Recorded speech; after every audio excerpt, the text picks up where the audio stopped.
Hi, my name's Adam Misho. I'm going to tell you a little bit about a game called Don't Make a Sound. Don't Make a Sound is a limited communication co-op game set on a disabled space station. It's for 2 to 4 players and takes 45 to 60 minutes to play. Alright, so what you have here is the basic setup for Don't Make a Sound. This is set up for 3 players.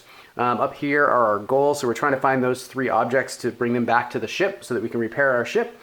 We can scale that up to 5 potential items. So over here we have what is sort of referred to as the holographic wrist comm that every player basically will be able to see where people are moving around in the dungeon.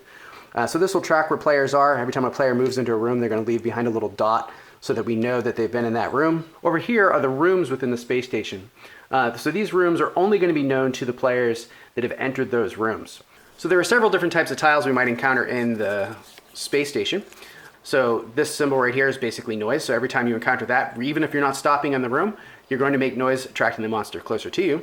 And then we have the lockers and the communicators.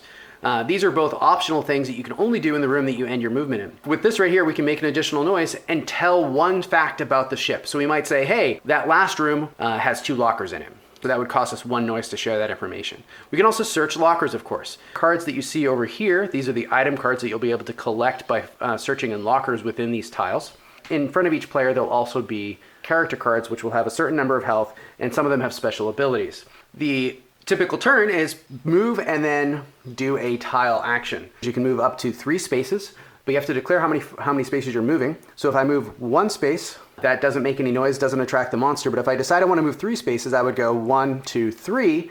I've now made 2 extra noise. So this one is free, then 1, 2 noise. That's going to draw the monster closer to me. So the monster is going to move like that. Then I would actually look at those tiles. I'd pick that one up. Okay, I know it's there.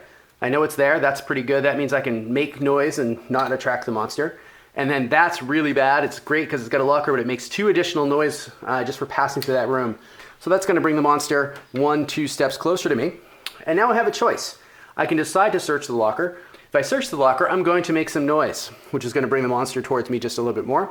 I can pick from one of the piles that's in line with that particular room on the grid. At the end of my turn, I'll then reveal one of these oxygen cards, and this will make the monster move an additional time. So if at any point anybody completely loses all of their health, you lose the game. That's one of the lose conditions. So what makes Don't Make a Sound so much fun is that it takes those sort of epic alien out to get you space games like Nemesis and boils it down to a family-friendly scale.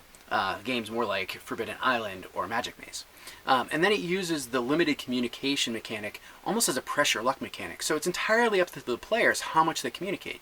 So that pretty much covers the basics. There is, of course, a lot of other stuff that goes on in the game that isn't covered in this video, but hopefully you enjoyed it, and I'd love to hear what you think.